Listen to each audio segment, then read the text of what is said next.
નમસ્કાર મિત્રો, સ્વાગત છે તમારું ગુજરાત દર્પણમાં। માવઠાના વાદળો ઘેરાયા છે, કયા વિસ્તારમાં થશે માવઠું તેમજ કેવી રહેશે અસ્થિરતા તમારા શહેરમાં અને ગામમાં, તેને લગતી વાત કરતા પહેલા જો અમારી ચેનલ પર નવા હોય તો ચેનલ સબસ્ક્રાઈબ કરી વિડીયો લાઈક તથા શેર કરી દેજો મિત્રો।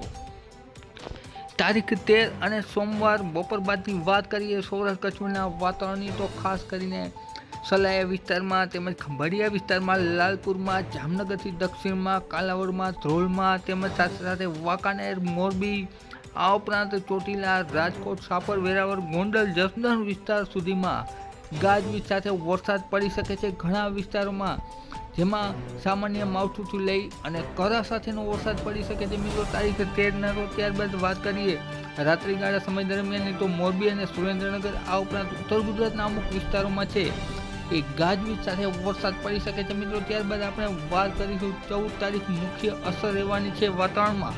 14 તારીખમાં તમે જોઈ શકો છો, સૌથી પહેલાં વાત કરીએ કચ્છ વિસ્તારની, તો કચ્છ વિસ્તારના રાપર, ગાંધીધામમાં તેમજ સફેદ રણની આસપાસના વિસ્તારમાં, આ ઉપરાંત રાધનપુરથી પશ્ચિમના વિસ્તારોમાં, સાથે સાથે સુરેન્દ્રનગર, કુંડલા, સાથે સાથે ચોટીલા તેમજ રાજકોટ, જામનગર, આ ઉપરાંત ભાણવડથી પૂર્વના વિસ્તારમાં તેમજ ખંભાળિયામાં, આ ઉપરાંત ગોંડલ, જસદણ, બોટાદ, સુરેન્દ્રનગર, ભાવનગર, અલંગ, મહુવા, જેસર, અમરેલી, તુલસીશ્યામ, ગીર, ઉના, સાથે સાથે રાજુલા, ત્યારબાદ કોડીનાર, વેરાવળ, વિસાવદર, ધારી, ગીર વિસ્તારમાં ગાજવીજ સાથે વરસાદ પડી શકે છે ઘણા વિસ્તારોમાં મિત્રો। 14 તારીખના રોજ છે એ માવઠારૂપી વ્યાપક અસર જોવા મળી શકે છે સૌરાષ્ટ્ર ગુજરાતના વાતાવરણમાં।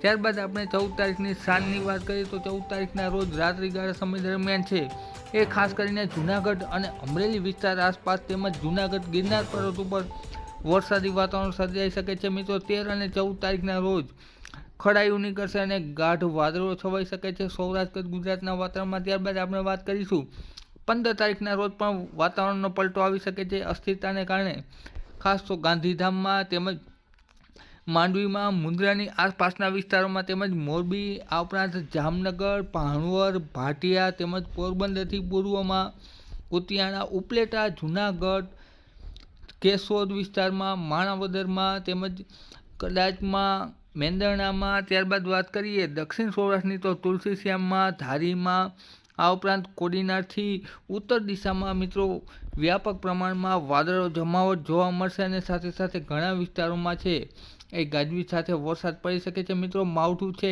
એમાં છાટાછૂટીથી લઈ અને નદીના પૂર સુધીનો વરસાદ પણ જોવા મળી શકે છે મિત્રો। 13, 14 અને 15ના રોજ વ્યાપક પ્રમાણમાં અસર જોવા મળી શકે છે સૌરાષ્ટ્ર ગુજરાતમાં। આ વરસાદ મુખ્યત્વે અસ્થિરતાના હિસાબે જોવા મળશે, વાતાવરણમાં જોરદાર પલટો આવ્યો છે, અસ્થિરતા જોવા મળી રહી છે, તેના હિસાબે આવું પ્રકારનું વાતાવરણ છે એ બની રહ્યું છે। ફરીથી તારીખ 16 મેથી લઈ અને 20 મે દરમિયાન ફરીથી એક મજબૂત પશ્ચિમી વિક્ષોભની અસર હેઠળ છે એ વાતાવરણમાં પલટો આવશે, તે અંગેની વાત છે અમે રજૂ કરતા રહીશું। માટે અમારી ચેનલ સાથે જોડાયેલા રહેજો મિત્રો। વિડીયો જોવા બદલ ખૂબ ખૂબ આભાર।